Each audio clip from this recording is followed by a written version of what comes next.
Grüezi miteinander. Seit Jahren debattiert die Schweiz die Frage der Spitalfinanzierung.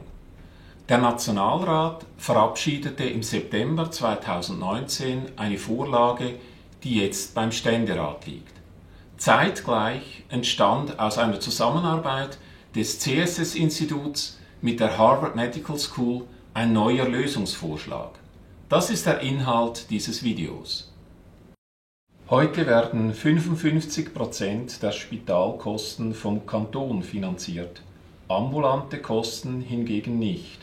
Das macht teure Spitalbehandlungen für den Versicherer scheinbar kostengünstiger und führt schließlich zu vielen Spitalbehandlungen. Der Nationalrat entwickelte zwei alternative Lösungen. Die proportionale Subventionierung sämtlicher Gesundheitskosten, unabhängig davon, ob sie stationär oder ambulant anfallen.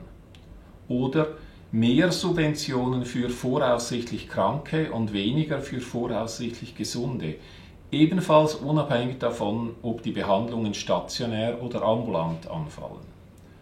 Dabei bleibt das Subventionsvolumen in beiden Fällen konstant. Professor Thomas McGuire von der Harvard Medical School, einer der führenden Gesundheitsökonomen der USA, entwickelte zusammen mit dem CSS Institut einen wesentlich effektiveren Ansatz zur Verwendung dieser Subventionsgelder. So what do you think about the solutions discussed so far in Swiss politics? Well, the subsidies from the cantons play an important role in the Swiss health insurance sector. I think there's a way they could be used a bit differently that might improve their impact. Do you have different ideas? Yes. The most problematic cases from the standpoint of the insurer are the very high cost cases. And my idea is to use the subsidies from the canton to help pay for the high cost cases. What makes your proposition preferable?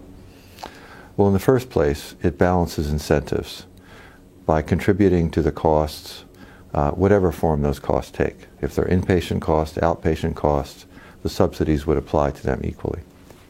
And secondly, it helps insurers by protecting them against the risk of very high cost cases, which is particularly important in the Swiss health insurance context where the small insurers play a big role. Anything else? Yes. It would also protect consumers against incentives for risk selection.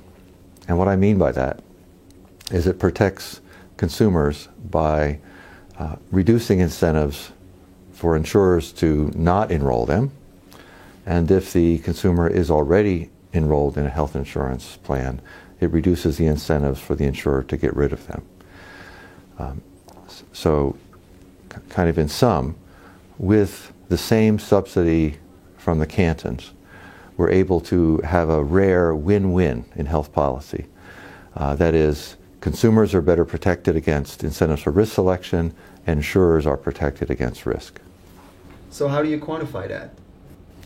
Yes, in research with Swiss colleagues, using Swiss data, we tried to measure these things. And the usual way a researcher measures incentives for risk selection have to do with measuring how well the payments an insurer receives fit with the costs that an insurer has to pay. And the system that I've been discussing for a few minutes is the one that does the best job in fitting. It's a better fit than the current system and a better fit than the two systems that have been proposed as alternatives so far. Okay, thank you very much for your insights. My pleasure. Auch das Restrisiko des Versicherers steigt bei proportionaler und risikogerechter Subvention an, während es im Vorschlag von Professor McGuire um die Hälfte sinkt. Wir sehen also, es gibt eine sehr vorteilhafte Lösung, wenn die Spitalsubventionen der Kantone für die Subventionierung der Hochkostenfälle verwendet werden. Die Versicherten profitieren, weil sie besser vor Risikoselektion geschützt werden. Die Versicherungen profitieren, weil sie vor den sehr teuren Hochrisikofällen geschützt werden. Und das alles bei einem konstanten Subventionsvolumen der Kantone. Das System wird fairer und sicherer und das zum gleichen Preis. Die Links zur weiterführenden Literatur finden Sie sowohl hier oben als auch hier in der Infobox.